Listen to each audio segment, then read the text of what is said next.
Usap-usapan ng comedian actress na si Herlene Nicole Budol o mas kilala bilang si Hipon matapos mahulog sa stage ng GMA Gala habang rumarampa. Makikita sa video na papalapit na siya sa unahan ng stage pero hindi siya nakaabot dahil natumba siya. Sa pagkahulog niyang ito, makikita na nagulat din at nag-alala ang kasamang aktres sa stage na si Barbie Forteza at agad na bumaba para tulungan siyang makabangon sa stage. Sa kabila ng insidenteng ito, nanatiling positibo at fierce pa rin si Herlene na para bang walang nangyari. Panoorin ang video.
Mermaid yung atake, diba?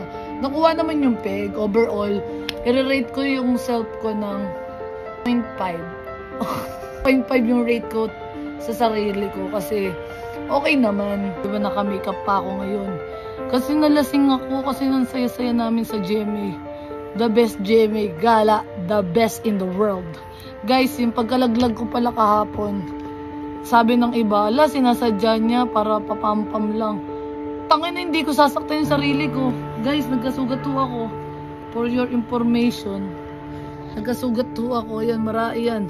Siyempre, kapag mayaman yung mga nandun, may pa muta. Pag mayaman, kailangan medic agad, ganyan-ganyan. At ginamot agad nila. Ang let-let lang naman. Pero guys, hindi ko sasaktan yung sarili ko. Hindi ko sasaktan sarili ko para lang sa ikakapampam ko. Gets nyo? Parang anong point para gagawin ko ba yun ng bobo? Tanga-tanga. Asa. Sugat, boy. Sugat. Tumamaga nga siya. Wala na yan. Asa.